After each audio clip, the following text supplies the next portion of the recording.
seen anything like that. No good. Wide right. Little roller up along first. Behind the bag. It gets through Buckner. Here comes Knight, and the Mets win it. Oh, the band is out on the field. He's going to go in the end zone. He's going to go in the end zone. The Bears have won. The Bears have won. Oh, my God. You believe in miracles? Yes.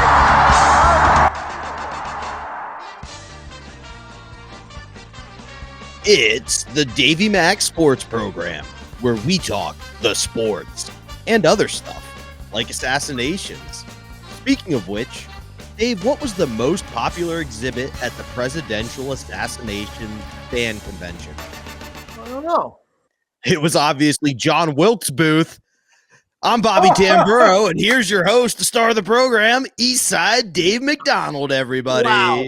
I mean, the introductions that you give, Robert, each and every week since Roy Harter's been gone have been just as bad as Roy Harter's. So I want to congratulate you on really doing a great job stepping in for that Roy Harter role for the introductions. Because, I mean, my God, abysmal is hacky, old-timey, old-fashioned.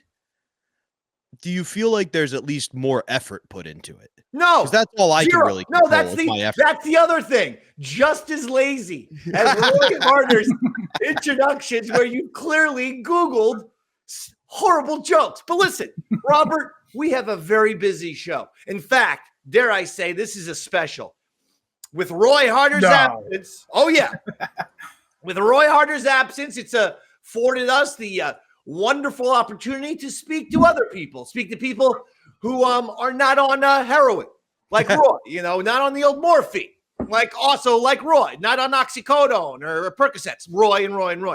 The point being, we've had so many wonderful people. Well, here's another one, ladies and gentlemen. He hosts a fantastic show. It's called History Homos. Those homos are for Homo sapiens, which we all are. Correct. And the show spotlights different moments in time and in history, and it's done with flair and fantasticness. I myself appeared on an episode, but that was the JFK episode. Well, we have a new... Sorry, David. I'm just doing my best Roy here, but actually that was the Watergate episode. Oh, yeah. Okay. That was the Watergate episode. But the point being, we have the host of History Homos here himself, Scott Lizard Abrams. Put him together. Thank you, David. And we are going to be talking to Scott all about the new JFK Files. We're going to mix in some sports as well. Well, in the spirit of Roy, David, actually, I haven't gotten around to looking at them yet. But I have sources, and they do tell me that there's nothing new in them. Okay, listen, we're going to break it all down because I myself have looked at these files. But here's the thing that I'm also enjoying about Scott. He has decided that he wants to take on Roy heart to heart. And by the way, I'm going to give a Roy update in just a moment. But this was a twist, a turn, if you will. Scott, play your song. Could you show it? Do you want to show the piece first? Show the people. All right, so in the spirit of Roy, I decided I would bring the musical angle to the show, and I decided to bring my 1950s era General Electric chord organ, which I don't know if you can hear it now that I'm putting it over by the microphone here, but you can tell there's a big fan going, which is how it operates. There's like a little harmonica inside that plays the notes inside of it, and it's very cool. Let me see. Look, can we hear a little? Can you play us a little bit? And then we're going to decide.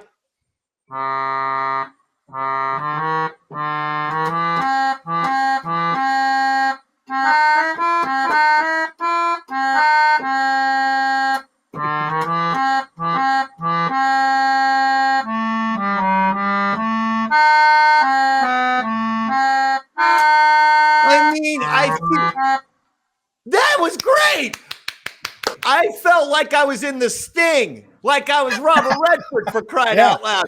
That was phenomenal. I actually, when I was like 10 years old, I had to do a fucking for like a school project. I had to make a video on England, and I'm sorry. And I used that song for the entire stupid thing, my entire stupid presentation, and I got a massive. It's royalty free. No, the name of that song, Scott, for 50 points, the song that you just played. What is it? The Entertainer by Scott Joplin. Now, this is why I asked, Robert, because Scott, before the show, said something like, he was going to play The Entertainer. And I'm like, oh, okay. And I'm thinking, I am the entertainer. I was waiting for Billy Joel. Where I stand, another Starinator and another long-haired band. Today I am your champion. May have won your heart, but I know the game and you forget my name, and I won't be here in another year. If I won't rush into your house. I tell you, there's no one who can do a Billy Joel impression like me. I mean, that's his pretty voice. Good. Now, I gotta ask, are you circumcised, Dave? No. That's well, then I don't know. You're really splitting atoms here. Now, here's the thing, Robert. That was pretty good. So is it time that we just decide we're going to have to cut bait with Roy Harter? I mean, if Scott can be playing the keyboard. About this. I said, if I do too good, I might get asked back, and that's a problem because Sunday is a busy day in the Abrams house. Listen, we got to make some bold, tough decisions. And after that performance, Robert's shaking his head no. He doesn't want this controversy. He doesn't want the smoke. Also, he knows Roy is watching. Roy will be fucking. I love you, Roy. Lots of guns. He's angrier Roy than normal. has been watching each and every episode, oftentimes live, right here on YouTube. Eastside Dave. And but here's the health update. No seriousness. His health update is that before the seriousness, I got a really funny Roy story first. I want to hear it. This is first time to air on any show ever. I've never told this. This is I may have told Bobby off air this story, but Roy and I had a very awesome interaction years ago. While you guys were on Compound Media, you had the Davey Mac show on ESDS, I should say, on Compound Media, and I was an avid viewer of it. By the way, that's how I came to know Bobby. Your listeners may remember some of my classic characters that I would call into In Hot Water with. By the way, but that's for another story. But anyway, what year was that? Probably 2015 or so. I had completed. Well, we started in 2016 at Compound. Okay, so it must have been 2017. So it was somewhere in the midst of that. And my band, The Hits, at the time, we had completed a rock opera that we had recorded. And I was in contact with Roy via Reddit DMs, because if you remember, Roy was active on Reddit for some time. And I said, hey, Roy, would you mind? He gave me his email in DMs. And then I said, would you mind checking out my band's rock opera and give me some feedback about it? And he said, yeah, no problem. And he listened to it, and he came back and told me that it was terrible, and that I should rewrite certain parts of it. And and he said, I know most people, this is the best part, is that he goes, most people, when they send you music, they expect you to just say, yes, it's good, and then be on with your day. But you asked me for criticism, so I gave you criticism. So here you go. Roy is, if you say, I want like legit criticism, you have signed your own fucking death warrant. He will give you every little tiny bit. And trust me, when I've had to make wasn't completely wrong.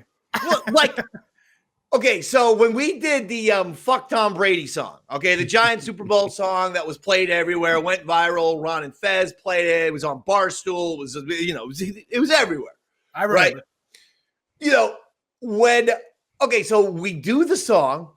Roy demands a meticulous vocal performance. No issues there. I loved it. It was genuinely like working with Quincy Jones. Phil Spector. Yeah. With the guns and everything.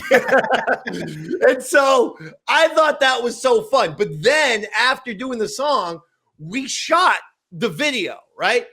And it was done with a fucking little, camera that you put into the computer. And I had like over like 150 parts, like shots and scenes and pictures and stuff. My computer crashed all day it took me like 12 straight hours of editing Fuck Tom Brady to get it done. So when I finally got it done and showed the boys, and Roy had cinematography remarks, I'm like, buddy, David, I think buddy, we're doing this Davey Mac style. It's lo-fi, daddy. We're not going for a goddamn Guns N' Roses November Rain epic goddamn mini movie with this musical video. Okay, it's us acting like jackoffs in New York City. But I can absolutely confirm that the Roy criticism, it's a real thing. If you ask him, ask him if you don't. Listen, I signed my death warrant. You're right, but you know what? His criticism was valid, as I said. Did I change the stuff that he made? He made comments in. No. You just gotta tell you have to say, hey Roy, just enjoy this as a fan. Yeah. And here's my CD. Enjoy it as a fan and give me feedback as a fan, please. Yeah.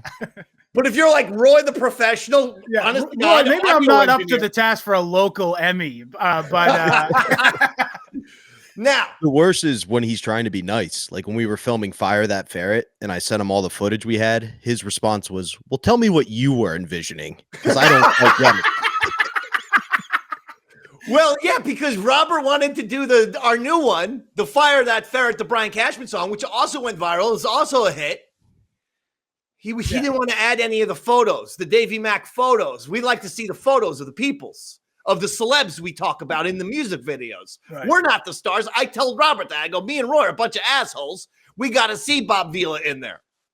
And what I loved most was I just believed in your and Roy's star power so much. So it was truly just an argument of both people wanting the best. All right, so let me get to Roy. He is doing okay. He had the surgery. He did say there was a, temporary setback, but I believe that he's past that and he's doing good. But, he said it's taking him like a lot of strength just to walk a couple miles. But I believe that he's got, because in case anyone's unfamiliar why we're talking about that, he had to have a really emergency, very serious spinal back surgery, Robert. Neck? Yeah, I guess he said something about carrying the Davey Mac Sports Program. Yeah. Well, it really hurt his back. Look, anytime you have an operation and the nurses go, hey, one risk of this operation is paralysis. Are you still into it? Because you're getting your fucking spine and neck operated on. That's risky. But the good news is, because the surgery was a success, he's just in the recovery time. So basically, Roy is good. So that's I heard that what caused it actually was Roy had was getting really excited. He'd been seeing all these people in the news doing his favorite arm gesture, and he had to get into the spirit. Oh, you see, here's the great thing, Scott, about that gesture is, when you're doing the show via Zoom, sometimes I like to go like it's this. out of crop. It's cropped out. Yes. Hi, everyone. I was giving you a thumbs up the whole time. Yep. The whole time I was giving you a thumbs up, buddy. I know all about you, Abrams.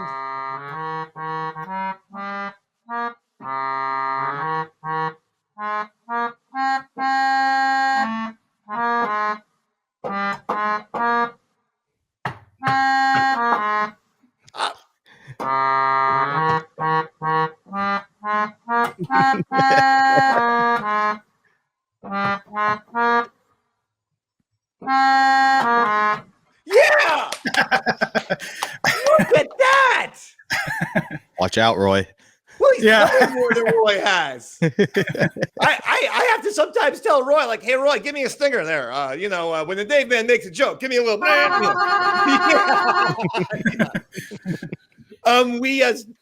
Roy joined me in 2010. I originally started calling him Roy Schaefer because we basically just decided we're going to completely rip off David Letterman and Paul Schaefer. Just have that exact same fucking thing.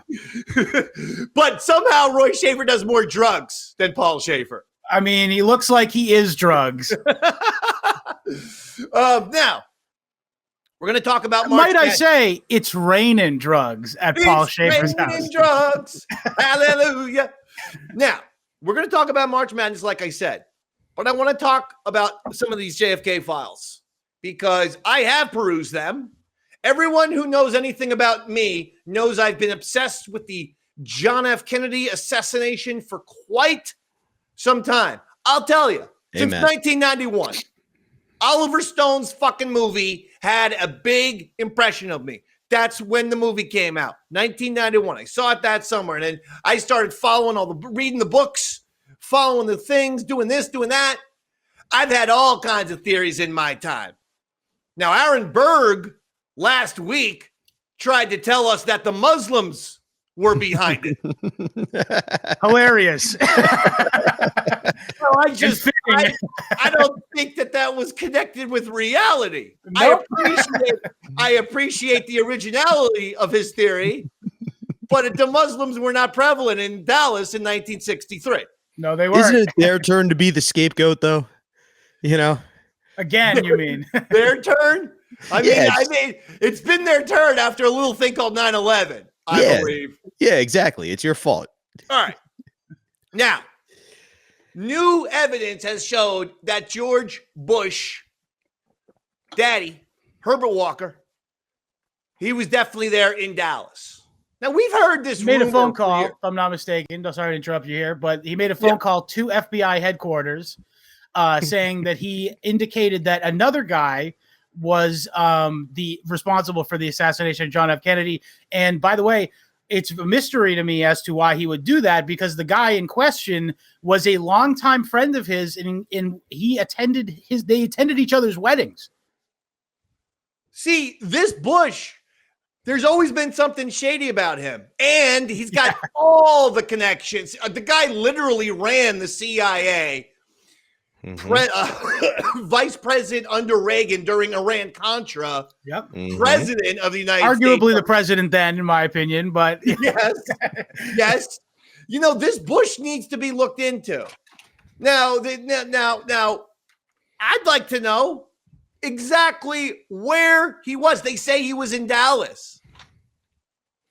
He was in like a suburb of Dallas. I believe when he made that phone call, I don't remember what the name of the suburb was, but it was like he was in Dallas because there was a gazillion feds there that day, naturally, as you do when the president comes to town, of course.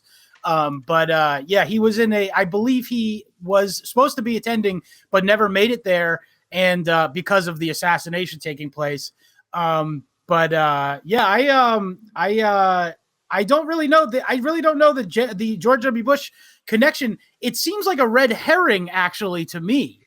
Think so? Because I do, yeah. Because many of the people that you'll be very familiar with these names, of course, David, being a fan of the Oliver Stone JFK film, but people like David Ferry and Clay Shaw and stuff like that. They in years hence, since that film came out, their alibis have crumbled as to why they weren't in Dallas, as it were. I actually would like to point all of your listeners to a good friend of mine, author Corey Hughes, wrote a book called A Warning from History. And it's the 101 rundown on where everyone was on 9/11. That's a bit of a Freudian slip. During the JFK assassination, and it is you would love it. Oh, I'm reading it. Say it again. What's the name of the book? A Warning from History by Corey Hughes. He's a former police officer. I've read everything. I've read the Jim Garrison stuff. I read Crossfire. I read this. I read that. I mean, I've looked at everything. The thing that really makes me starting to think about Bush is that, you know, to go from there, then to the CIA, to lead the CIA, then to become the president or vice president. There's something, you know, there's too much. He's got all of this access. And what if the whole thing was, what if Bush really was the guy who maybe was in charge of not shooting, actually pulling the trigger, but what if Bush was in charge of the team And your repayment, George Herbert Walker Bush, is we're going to let you run the CIA, and then we're going to make you president. Like, that to me kind of adds up a little bit. Sure. Then it's important to remember. Sorry, Bobby, go ahead. No, then the question would become, what group had the power and influence and wanted Kennedy dead to promise that to George H.W. Bush, right? You would think if he's the most powerful person in the world, he's the president of the United States, there must be some foreign power that has influence over him. Like maybe there was a country that wanted nuclear missiles or something. I was just going to say, it's worth noting that George H.W. Bush's father was Prescott Bush being a oil baron of sorts. Also, very importantly, the oil company that he owned was they retained both Dulles brothers as legal representation for this. And I must say, obviously, from its outset, from its transformation into the Office of Special Services in World War II and becoming the CIA, Bill Donovan was one of his major financial backers was one Prescott Bush. Holy shit. And don't forget, the Dulles brothers, they fucking hated Kennedy. One of the Dulleses ran CIA and got fired. Alan, yeah. Yeah, right. Alan Dulles gets fired from Kennedy. This shit's... All right, I'm writing it down. This is how we're going to play this game today. I'm going to write down everything, and then we're going to come to the conclusion of actually who killed President Kennedy. We're going to we're going to send our findings to every news outlet that I can think of. I think most news outlets will respect your stamp of approval, David. Yeah, I don't see them filing it back. I'm not hearing any sarcasm there. I better not be. Roy Harter tried to give me sarcasm once, and I broke his fucking back. Now that guy's spine is fucking in the shape of a question mark. Now listen, Scott. So we're writing down Bush. By the way, Scott. We got another person you might want to look into is Jack Valenti. Right, Jack Valenti. Probably. Okay. Valenti. I know the name. All right. Probably best known as immediately after this, by the way, he was rewarded for his activities in this, in my opinion, for a lifelong post as the head of the Motion Picture of America Association. Anyone ever heard of that? That's how I remember Jack Valenti. He was the old guy at the Oscars who would come out and be like, "Hey, aren't movies great?" He was on the grassy knoll, David. No, but hold on. Jack Valenti for what? What do you mean? What's the connection? Oh, look, he's there. Look how spooked he is. He's to the I don't remember which one. He's to the far left there, underneath the little windowy thing. Oh my God, that is Jack Valenti, because I remember him from the Oscars. Yep. So did he know something about this? And they said, Jack, keep your mouth shut, and we'll put you as president. He did. I think he was one of the shooters, in my opinion. Jack Valenti. This is fantastic stuff. Yeah. So Jack Valenti's father was a known mobster, and he had a no-show job at an oil company. This is Jack I'm talking about now in college. He had a no-show job at an oil company that was connected to the Bush family. Yeah, I know. And and then somehow he just ended up being LBJ's personal attaché. Oh my God. Okay. So we're putting down Jack Valenti now. He's in there, but David Ferry also. So if you recall in the film, in the JFK film, I believe they indicate that it couldn't have been David Ferry who was one of the shooters in Dallas, because he was. And this is my favorite part: is that, Your Honor, I couldn't have killed JFK. I was on a date with an 18-year-old boy at the time. David Ferry. First of all, Joe Pesci. Amazing performance. That's the performance of the entire movie. But actually, if you look up pictures of David Ferry, just like he's got painted on eyebrows. Like Joe Pesci with the wig and the eyebrows and everything. And his whole thing was that he wanted to be a priest, but they wouldn't allow him to be a priest because he was gay. So he got very bitter, started hanging around the Clay Bertrands. Well, he was also a pilot for a CIA contract agent pilot for during the Bay of Pigs. Yeah. And also notably, I don't remember if the movie of this, but there's a very famous photo of him and Lee Harvey Oswald together in the Civil Air Corps. All right, hold on. This is where shit's getting interesting. Because there was a talk that there was a plane standing by for the assassins. Now, we know that David Ferry was a pilot. So that guy could get out of there immediately. Or not Lee Harvey, by the way. He was going down. They were setting him up from day one. Which one, David? There was 2 Lee Harvey Oswalds. I know. There's all that kind of crazy. He's spotted over here. He's spotted in Mexico. He's spotted over there. Well, that was Kerry Thornley was the one who went to Mexico. Kerry Thornley, who you may remember as the guy who wrote a novel called The Virtuous Warriors or something about Lee Harvey Oswald prior to Lee Harvey Oswald killing Kennedy. Jesus Christ. This poor stupid drunk Mick Irish president never had a chance. They hated his guts from day one. He didn't realize that as he was dismantling some of these governmental agencies, he was making enemies upon enemies, and it wasn't Russia, and it wasn't Cuba, and I don't think it was the mob. I think it was goddamn this our own government. But well, Dave, actually, if I may interject here, the mob and the CIA are the same organization. Now, that is true. That the origin of what we know as La Cosa Nostra was founded by what's the name of the guy? Lucky Luciano, of course, and let me just quickly Google his name. Yeah, you're right. Lucky Luciano created, the modern American mafia. Yes, Lucky Luciano, and what was the other guy? Al Capone? Nope. Something Stein or Berg. It is, but you're gonna be like, oh, him. The Jewish guy. Yeah. Oh, fuck. Meyer Lansky and Lucky Luciano were the what created the individual mob, and they busted. Meyer Lansky went to the OSS and said, "Hey, if you guys want to help destroy Mussolini's regime in Italy, all you got to do is let out my buddy Lucky Luciano, and we will go reactivate the Sicilian mob in Italy and undermine the Mussolini." And this was absolutely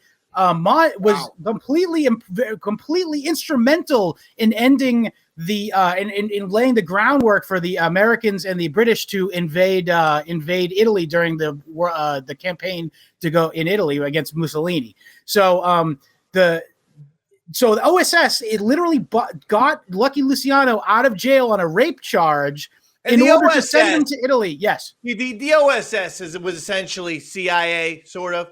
The OSS was a guy named Bill Donovan was the head of the OSS, and he was the original director of the CIA. He went to Truman in 1946, I believe, and said, "Hey, we'd like to make this a permanent department as opposed to." There's a whole lot more to this, by the way. I'm really giving you the Reader's Digest version. Yeah, I mean, I think that it's possible that the mob, I think they even say in the movie. Yeah, they do. Kevin Costner's like, I don't doubt the mob's involvement, but on a lower level. But I will say what you were talking about with the mob and CIA, we have documentation about the French connection. That too, and Castro. The CIA actually asked the mob to assassinate Fidel Castro for them several times. So I've got no doubt about that. I do have some doubts. I hear they are nothing but fine, outstanding fellows. Yes, it's Italian-American discrimination. Wrong. Yeah, sounds to me like all they want to do is be some patriots and take out a communist for America. All right, let's talk about this. So far, we got Bush, we got Jack Valenti from the movies. Yeah, David Ferry makes a lot of sense, and I'm going to put down the mob. Yep.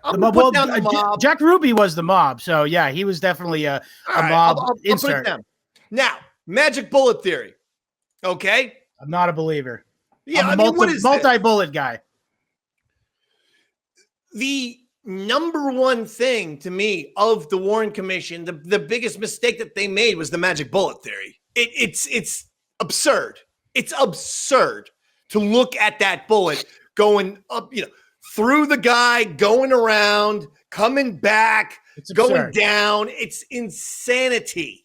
So I don't. The second the magic bullet theory came out, people should have been like, "Oh shit, they're lying." I guess there were two shooters. They're covering it up. Oh, I guess our government killed the president.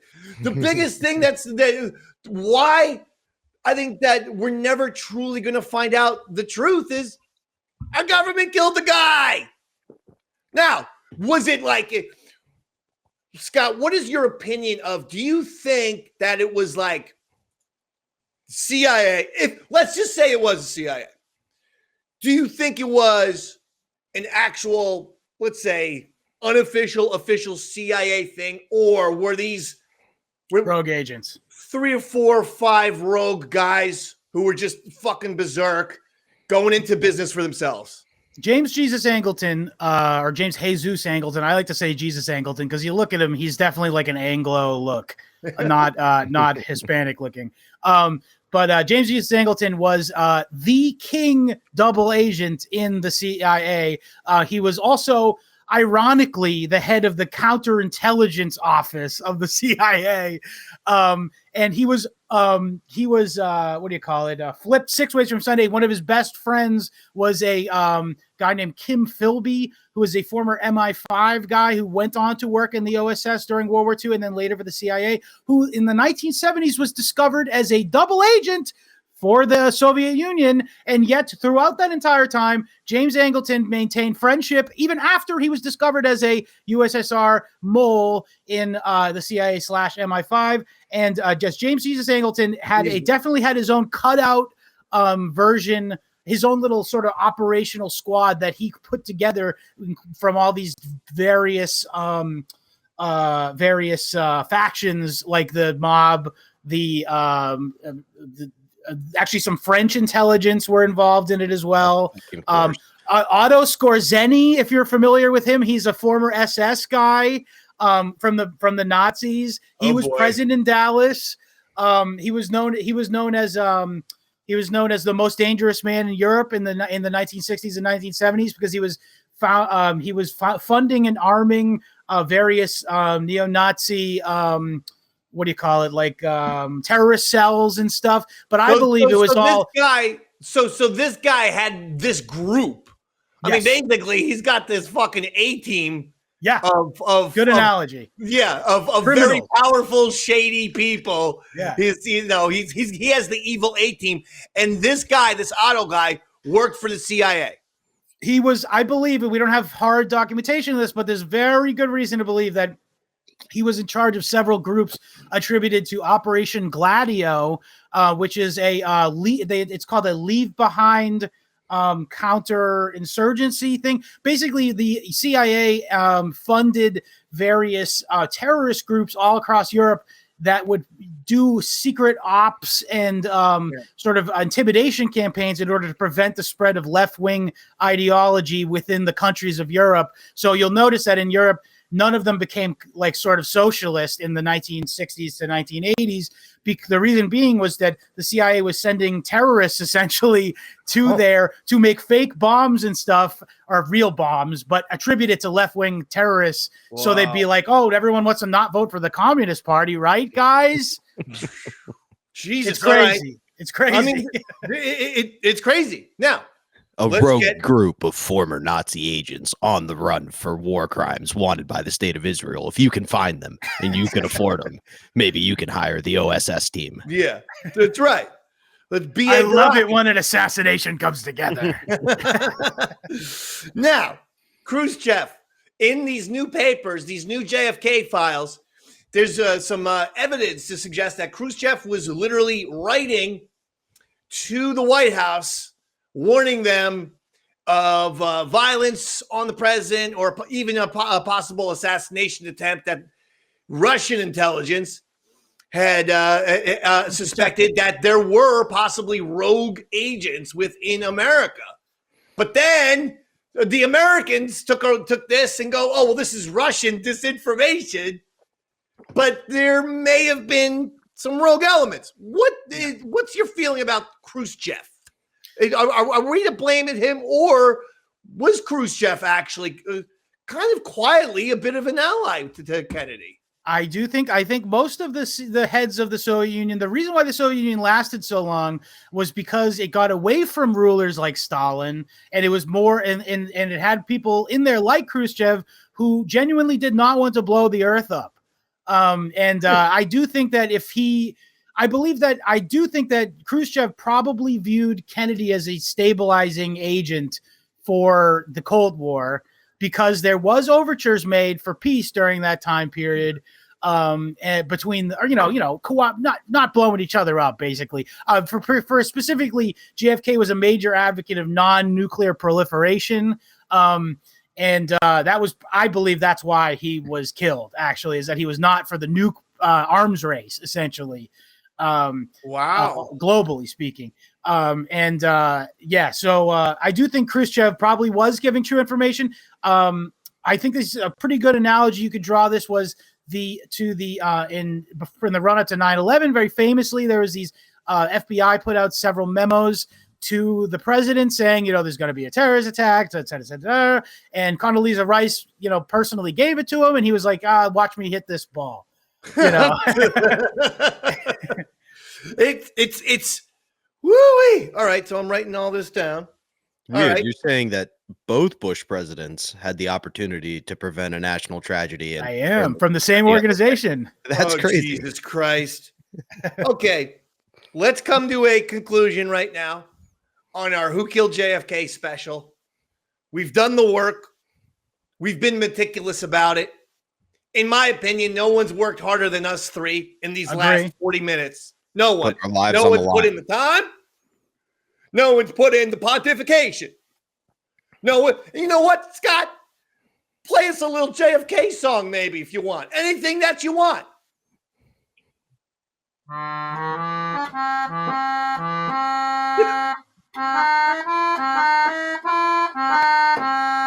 See? The Entertainer.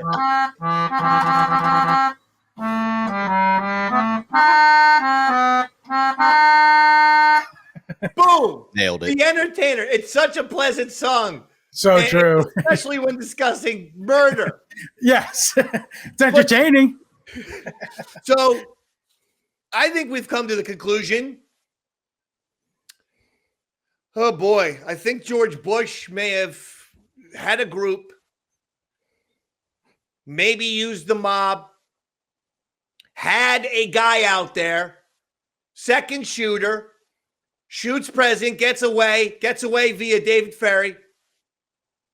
Lee Harvey Oswald's a stupid moron in the warehouse.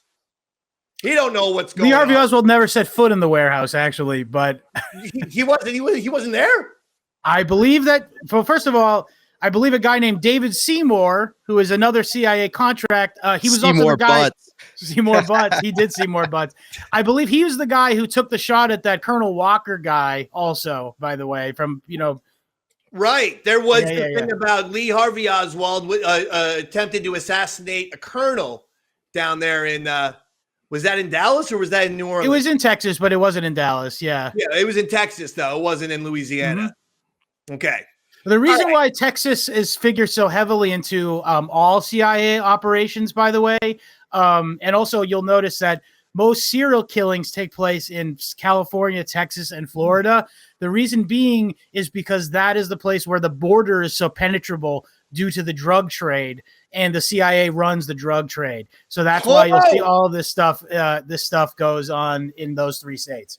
So, in conclusion, are we officially pointing CIA proper or rogue individuals from CIA who did this? I think we're in agreement. These guys worked for the CIA. Yes, that's for sure. Is it official? Do you think it was, hey, the CIA, guys in the CIA are saying, we got to take out the kid? Or was it, three nut jobs who just wanted to fucking do their own thing? I think I'm comfortable enough saying it was the whole thing. That's Scott Lizard Abrams, who's comfortable, CIA. Yeah. Come get me. Chloe's. Imagine if you were shot live, like right now. I think they're going to burn my house down like David Koresh, actually. I swear to God.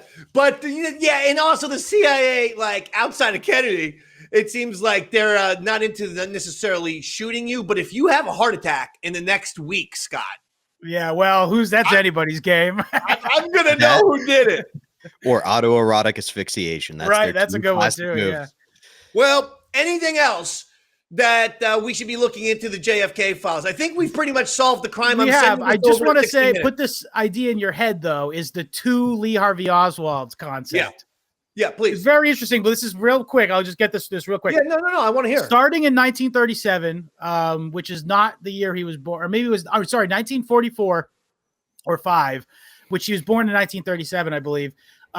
There are duplicate sets of school records for two individuals named Lee Harvey Oswald, actually Harvey Lee Oswald and Lee Harvey Oswald, in two different locations, both relevant to the assassination. Of course, one being in the suburbs of New Orleans and one being in the suburbs of Dallas.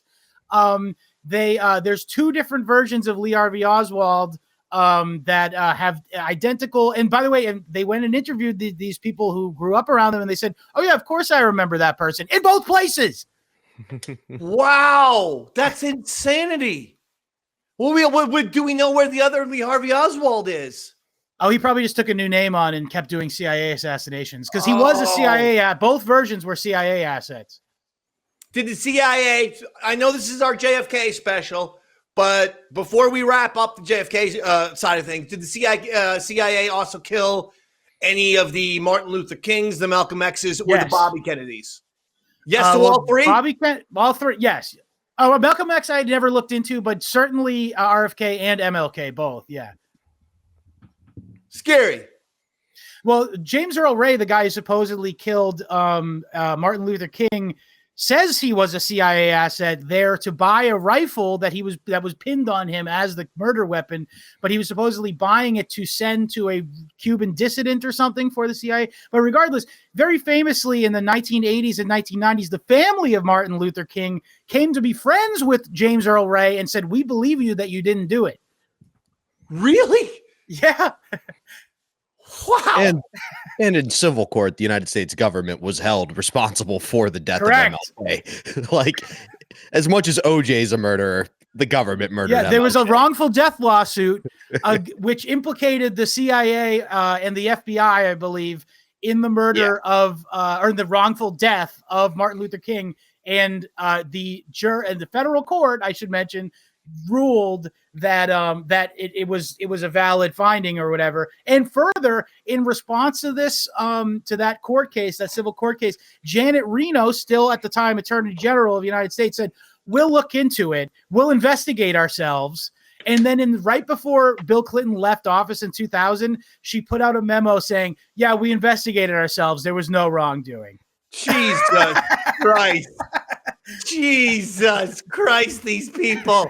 Yeah. We're all going to get killed by the CIA. Yes. If you're watching it and or listening to this podcast right now, fucking just get in your car and drive. Just go. They can't kill you if you're driving. Sometimes I literally do that when I'm stressed out. I don't know. Maybe it's a very Jersey thing to do. It's like I'm a fucking character from a Bruce Springsteen song. But if I'm stressed out and I'm feeling like the walls are closing in, I just get in my car and drive. Not to anywhere. Yeah, not to anywhere specific. But I think that was, maybe we should be looking at the CIA. Maybe we should start really being transparent. See, that's the thing. How can we ask the CIA to be transparent? They're like our government's, secret people, secret assassins. I think if you said this, the CIA be transparent, they'd be like, several of us are transparent. I like to think of it as a tumor, Dave. You don't ask the cancer tumor to not kill you. You just get rid of it. Good point. So we're all in. That's the CIA. You two are. I'm still on the Muslim kick. Nobody's convinced me it wasn't the Muslims. No, I don't think it was the Muslims. We're ruling out the mob, though, right?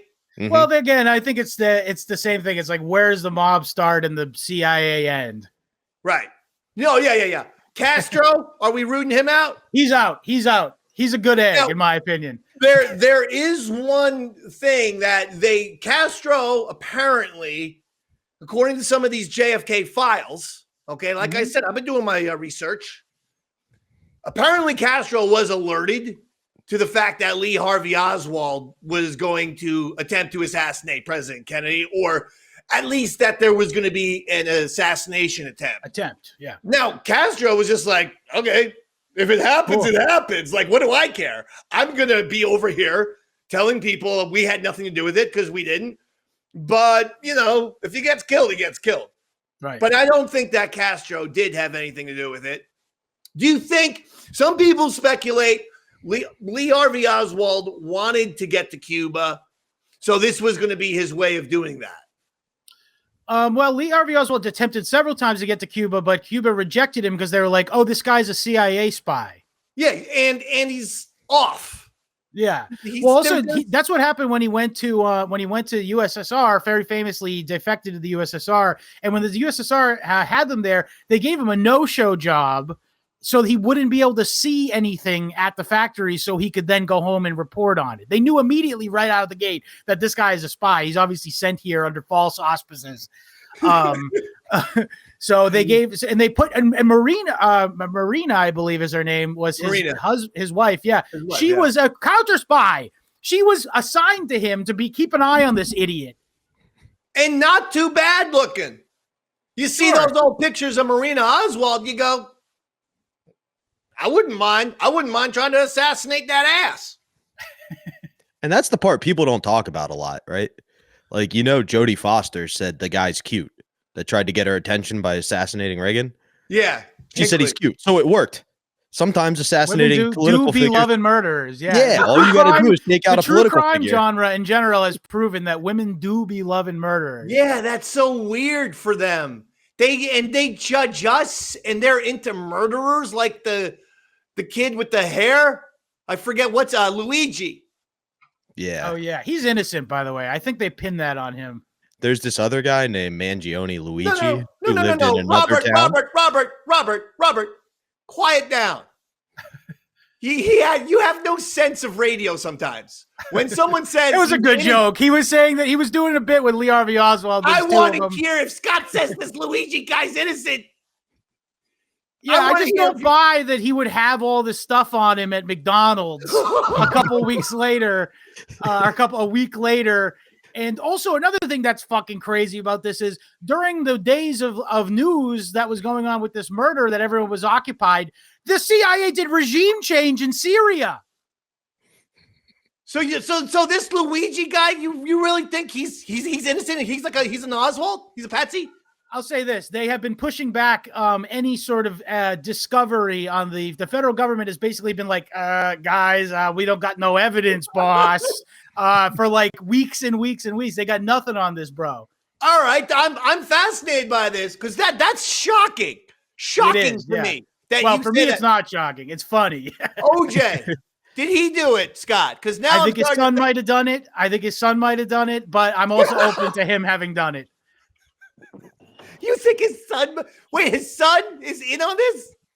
I think his son was mad about something like I don't remember. I don't gotta look into this again. It's been a while, but that's phenomenal. His son does not have an alibi though for that night. Let me just say that. Wow. Oh, right, Michael Jackson, innocent, by the way. That's another one of my hot takes. Jacko's innocent too? Jacko's innocent. He bought all the rights to the Beatles music, and the Sony executives were mad about it, and they besmirched his name. Now, get this. This is my favorite factoid ever, is that during the first accusation of child molestation on the part of Michael Jackson, the FBI was contacted by the DA to do an investigation surreptitiously into Michael Jackson's life. And they raided his home, searched every single computer And they didn't find a single shred of evidence of wrongdoing, sexual misconduct whatsoever. Further, unbeknownst to him, they monitored him for over 6 months, and that they found he was not meeting the only thing that he was hiding from his family at all was that he had a secret girlfriend. Michael, he was dating a girl? Yes.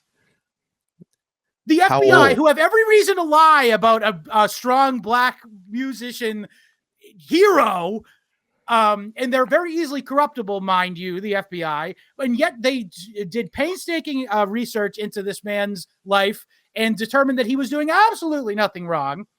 And the only people to ever insinuate that he did anything wrong were proven to have connections to the recording music industry, who were butthurt about the fact that he owned all the masters to the Beatles and they were not able to make money off of it anymore. All right, this is some good shit. And because of what you're doing right now, I'm going to create something called Rapid Fire Conspiracy Theory with Scott Abrams. Yeah. Scott Lizard Abrams of the Yes, History please. Homos. I would like to know rapid fire, moon landing.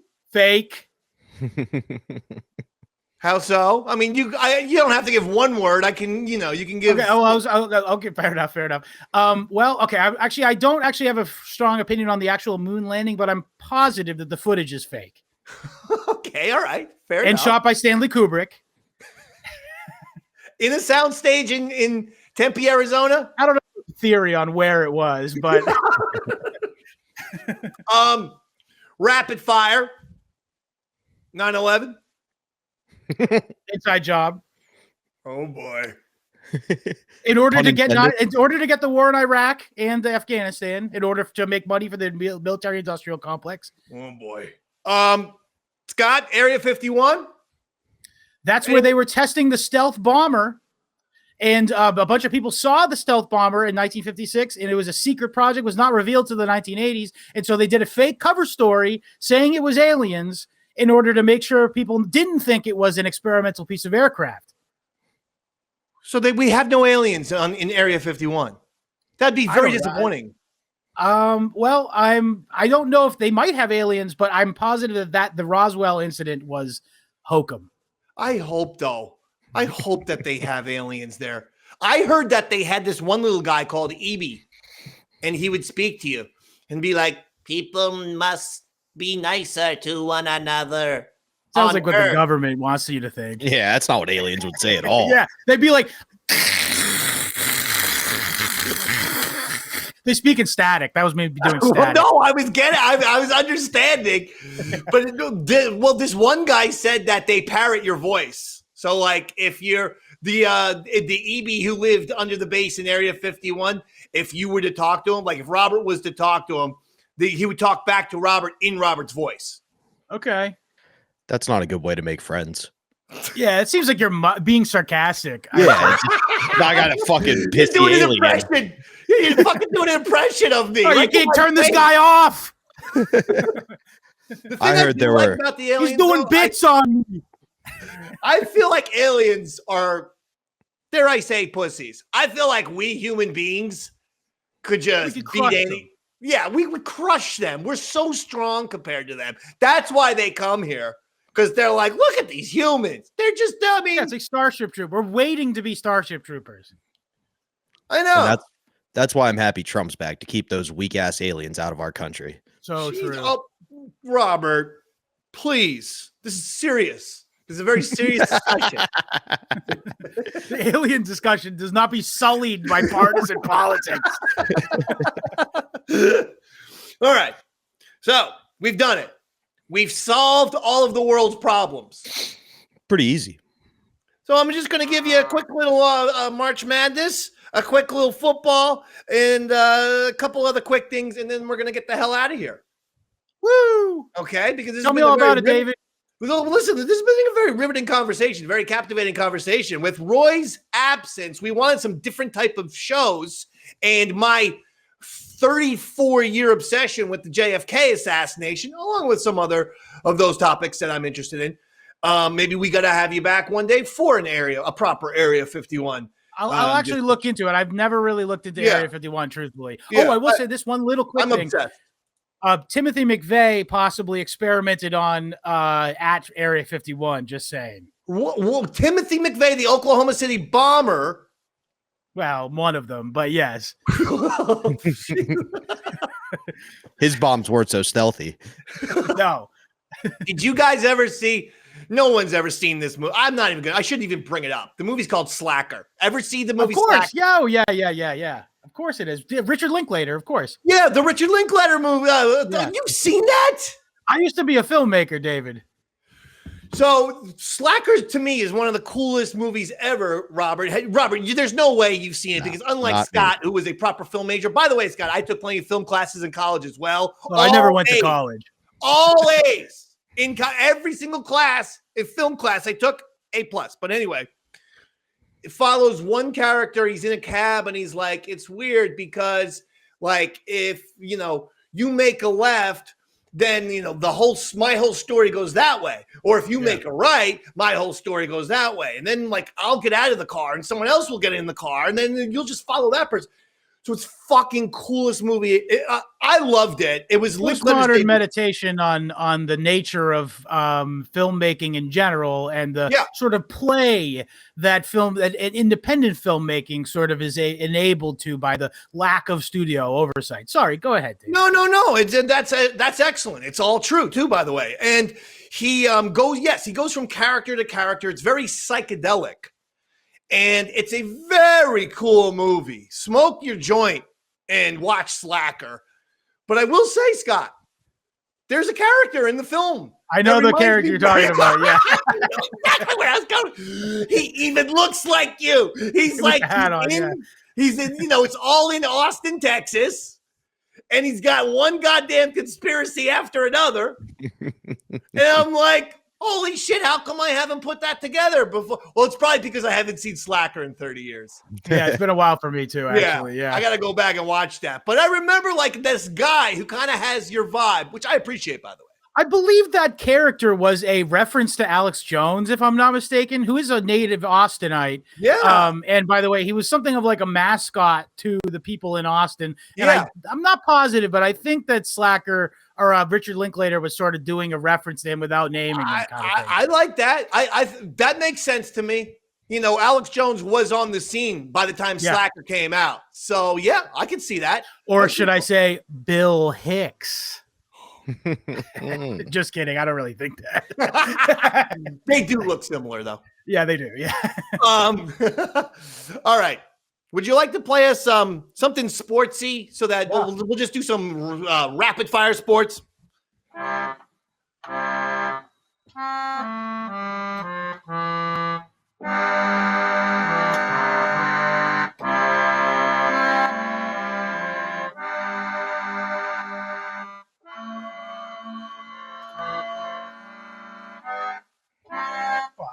Yeah, take me out to the ball game. I recognized it. That sounded fantastic. And so we're just going to get right into it. March Madness broke my heart yesterday. It's not like I grew up a St. John's fan, but I told Robert I'm watching this Rick Pitino. He's the head coach of St. John's docuseries on Vice. The amazing thing is Vice also has a docuseries on John Calipari, the famous coach who's now coaching for Arkansas. And guess what? Pitino and Calipari meet yesterday in the March Madness. The two guys who have the docuseries about them actually met head-to-head. So I can't wait to see what Vice does with that. But St. John's choked. They were awful. Their top three players shot the ball like shit.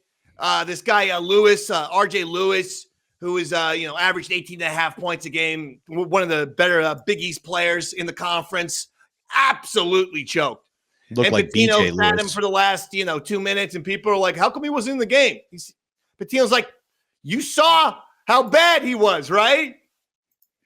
He wasn't in the game because he's horrible. So I'm very disappointed in that. Now I'm going to have to find a new team because I was hoping for St. John's to win it all. Now I might root for UConn to do a three-peat. UConn's playing today, by the way. UConn do it. Now, Scott, do you play any sports in high school? Look at me, David. Answer that question honestly. Listen, you could have been a second baseman. I see a second baseman type of person, maybe a fullback in football. No, I was a bit of an artsy-fartsy type. Okay. I see kind of like the McNeese state manager in Scott.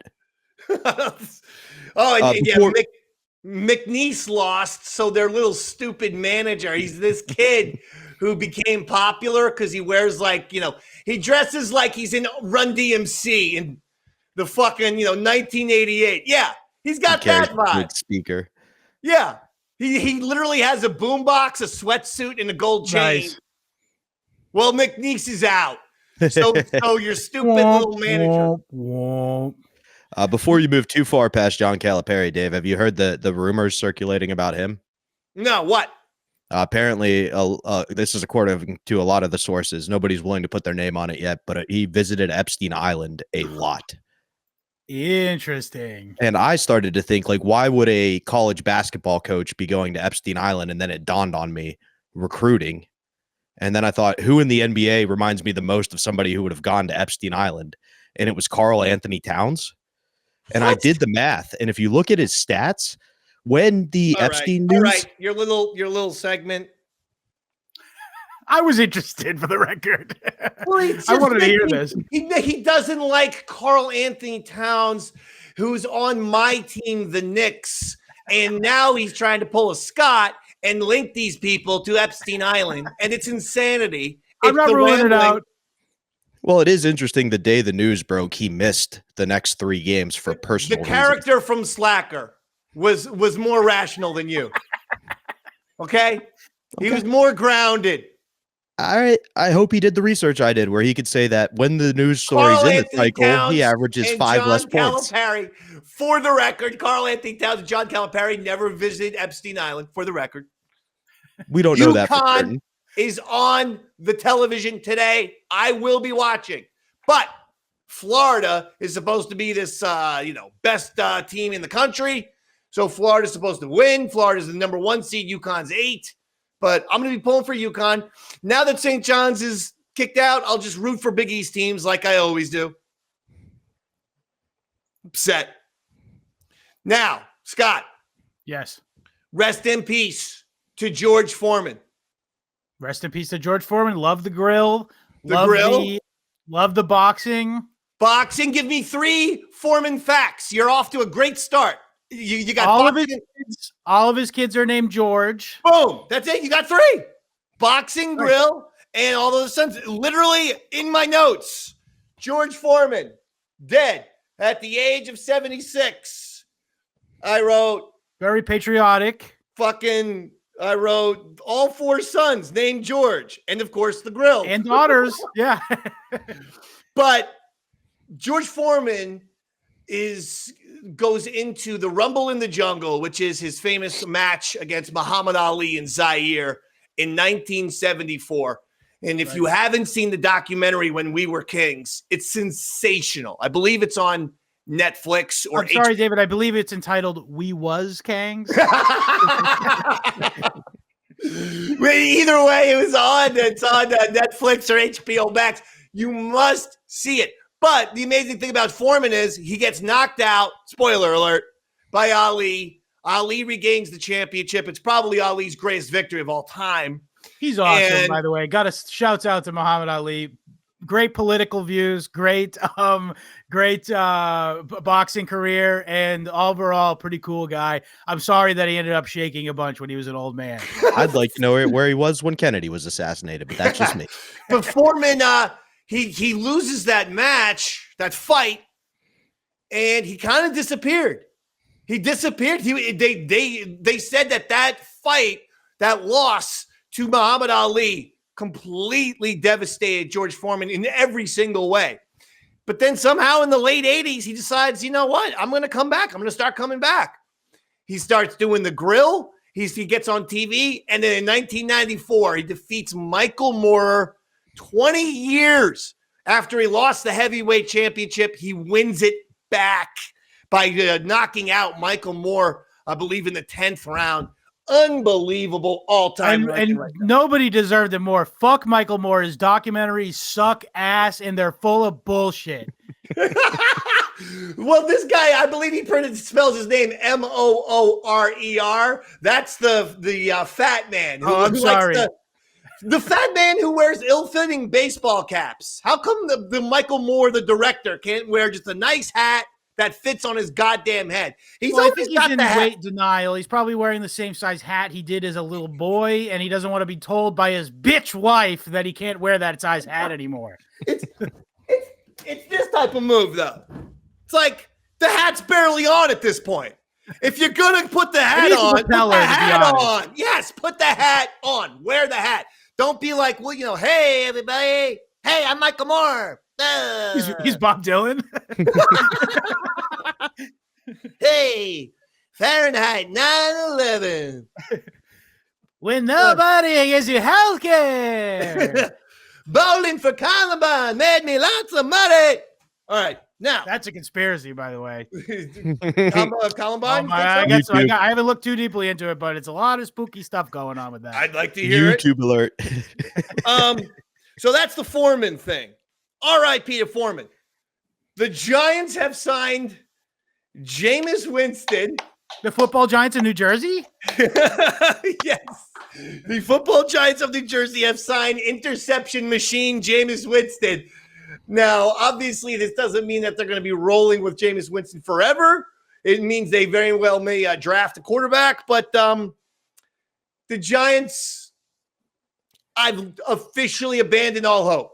I've abandoned all hope for the New York Football Giants. They're in the 2008, 2009 Knicks category for me, where I literally stopped caring about the Knicks. I would watch it, but I'd be on my phone doing whatever, God knows, And the Giants, it's such an embarrassing organization. I can't believe John Mara didn't fire General Manager Joe Shane and head coach Brian Daboll. I can't believe it. And they're just going to sink this organization further and further. That's what's going to happen. Did you see who first put that idea out into the universe, Dave? Oh. At press, Jameis Winston was doing press for the Super Bowl, and he was asking all of the players who he should go play quarterback for. And he interviews Saquon Barkley, who says New York. And Jameis goes, well, there's two teams. Which one? He goes, the Giants. You should go play for the Giants. And I think it was truly one last fuck you from Barkley. Like, enjoy the interceptions. Oh, my God. Yeah, we're getting played. The ghost of Saquon Barkley is going to haunt the Giants organization until the end of time. It took the Red Sox 86 years to get over the curse of the Bambino. This is made a bunch of my high school classmates insufferable for a long time about it. Right? I know. I'm from Southern Massachusetts, obviously. Yeah. And so that, by the way, this means no Aaron Rodgers on the Giants. So, whatever. I guess no Hat Man visits. Now, that's a guy who would fit in our little world of conspiracy. Yeah, well, I think he deserves a spot in fucking Slackers, honestly. Aaron Rodgers is the guy who is semi-intelligent for an athlete. A football player. Yeah, for a football player. And he can't. And I hate to say this. I see this in all walks of life because doing independent wrestling and stuff, right. You get to know pro wrestlers. Right. And, they got two sides, if I understand correctly. Yeah. I'm just saying not every wrestler is that smart, okay? Yeah. I'm saying but then every once in a while. Not everybody's Kevin Knight. No, that is true. Kevin Knight's like the smartest wrestler I've ever He seems that way, truly, yeah. I think I talked to him on the phone one time. Yeah, but most of them aren't that bright. Most football players aren't that bright. I'm sorry. They know football. Like Rodgers, with the ayahuasca, has literally made him into a lunatic where he thinks he's figured the entire universe out. I hear that's what happens. If he's figured the entire universe out, maybe stop throwing as many interceptions. Right? Yeah. Wait, you're saying Aaron Rodgers isn't a valid source? Because that's where I got my whole Epstein Island thing from. So that's the problem, Robert. I told you sources are everything in this business, didn't I? I thought it was Aaron Rodgers. He seemed like a smart football player. Well, he is a smart football player, but that's because they're all a bunch of CTE mongoloids. YouTube alert. What? You can't say that? I don't know. Well, you better be able to. Shit. All right. And then finally, baseball opening day on Thursday for most teams. I think some teams are starting on Friday, blah, blah, blah. I know the Yankees are starting on Thursday. The Mets are taking the Yankees closer from last year, Clay Holmes, and making him into the opening day starting pitcher for their team. No, hold on, Robert. Yikes. Apparently, Clay Holmes has been dominant in spring training. Now, here's all I got to say. You know how much I despise Clay Holmes as a closer last year. He had 10 blown saves for the Yankees. He was embarrassing. He didn't work. He was nervous, scared looking, filled with anxiety and dread. They made the switch. They put in Weaver, and he never looked back. Clay Holmes went back to his 8th inning position and pitched pretty well in the playoffs. The point being, if Clay Holmes turns around and becomes a great starter for the Mets, it further goes to show that the Brian Cashman Yankee regime is embarrassing. I don't know who's worse, Joe Shane and the Giants regime or Brian Cashman's regime for the Yankees. If Clay Holmes turns around and becomes an elite starting pitcher, then we know that the Yankees organization from top to bottom is inept. He wins the Cy Young, leads the Mets to the I don't World know, Series. but he just went out there. He threw like 6 innings, no hits, no runs. Oh, I bet Brian Cashman thinks that the Muslims killed JFK. I hate Brian Cashman so much. He sounds like some guy I wouldn't like. He's got a little weasel face. He's one of these people YouTube alert. He's one of these people who looks like a ferret because he's got a little scrunchy nose, little tiny beady eyes, and he's always just like, I don't know how we're not getting the job done, but I believe in this team. I believe in our pitching, and I believe in our lineup. We just have to pitch and hit. No shit. Every year you put bad players on the team and they suck, and it's all your fault, Cashman. Anyway, that'll do it. Anything you'd like to say, Scott, or would you like to where can we listen to you, hear you, see you, follow your projects?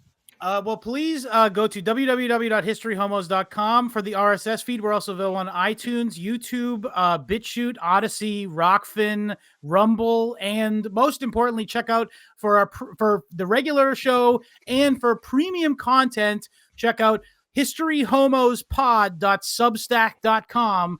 And if you're interested in any of the stuff I talked about, if you subscribe to the bonus content, you get 200% of me. Because it's not just one episode a week you get for free. You also get 100% more show. It's a great show. Thank you very much, David. So check that out. We just a sports related thing. Just a couple weeks ago on our Substack page, we did a 2-hour episode on Pat Tillman. Oh, wow. Okay, of course. Yeah, the Arizona Cardinals football player who then after 9/11 went overseas, got killed, friendly fire, or...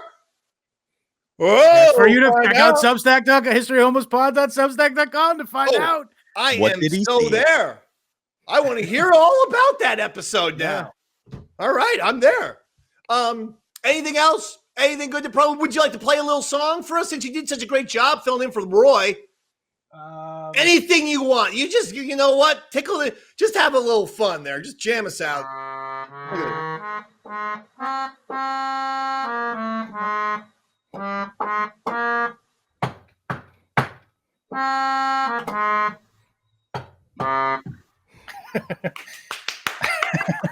Thank you. You've done a fantastic job for us today. Thank you for having me. We thank you. Robert, you have anything to promote? Yeah, this Friday I will be in Detroit at the Independent Comedy Club with last week's guest, Aaron Berg. And then Saturday, if I wasn't Look out, Palestinians. Yeah, if I wasn't in a shitty enough city, I'm going to be in Reading at the Reading Civic Center. So good chance I get shot and I'm not here next week because those are two gun capitals. Also, if you're over on Scott's page, make sure you check out the Caesar series where you've done one of my favorite things to do together. I think Bobby holds the record for most of podcast appearances on the History Homos podcast. Oh, wow. And also he is one of our very first guests, if I'm not mistaken. Certainly he was in episode 10, in which was the first one we did about the life of Julius Caesar. We have a series of episodes that details the life of Caesar, and then after Caesar's died in our chronology, we went on to take on Augustus Caesar, of course. Oh, wow. This sounds great. And I am into the Roman Empire in a very big way. Every man is, Dave. I know. Well, yeah, that's the thing. But I mean, I watch a lot of those History Channel specials. I can't get enough. I'll tell you, that Caligula. Wow. Yeah. And Nero, a real card. Too. And how about Nero playing the fiddle while the goddamn whole Rome is burning? I think they were kind of history was kind of unfair to him. I think he did the reason why people don't like him for somewhat good reason is because he was mean to Christians. But as far as the Roman Empire itself falling apart, it was kind of like time did that. He was just the guy who was in charge at the time, Yeah, no, yeah, you're right. You're right about that. All right, look. Thank you so much. Oh, by the way, we just had a Tales from a Satellite episode that we actually released 2 episodes, parts 1 and 2. We decided to not make you wait because they kind of it's all based on the Kong off where me and Sam Roberts, special delivery starring Sam and Dave on Sirius XM. We did our one and only, Scott, live event. Because it started out so fun and exciting, and then the room turned against us for things that we said. Apparently, a video game community doesn't like it when you say that their beloved old video game referee, Walter Day, might be a pedophile. Yeah, he is a pedophile. Yeah. They don't like it. You'll notice I'm wearing a Fun Spot hat here. Fun Spot being the location of the climactic scene, maybe not the climactic scene of King of Kong, of course, but I'm an avid visitor of Fun Spot in Laconia, New Hampshire. I have gone there probably 20 times in my lifetime, and the majority of them as an adult. Yeah, I've been there myself. It's fantastic. And I mean, Billy Mitchell was there. Steve Wiebe was there. Steve Sanders was there. So a lot of those guys from that Kong Off movie are actually on the episode. We went there live. There's a lot of great stories. And like I said, you don't have to usually – sometimes when we have a part 1 and part 2, you have to wait the 2 weeks. Nope, not this time. We decided – what a mensch. We decided to put out one part on Thursday and the next part on Friday because, you know what, it's a live event. You got to hear the whole thing. So check that out. That's on patreon.com/EastsideDave. All right, look. Phenomenal. Phenomenal. We got to the bottom of it. We covered the sports, but more importantly, we're all in agreement. The CIA murdered President Kennedy. We've solved it for you, America. You're welcome. For Scott Lizard Abrams, for Bobby Tamburro, I'm Eastside Dave McDonald. You've been listening and watching to the very important Davey Mac Sports Program, Who Killed JFK special. Goodbye, America. Good night.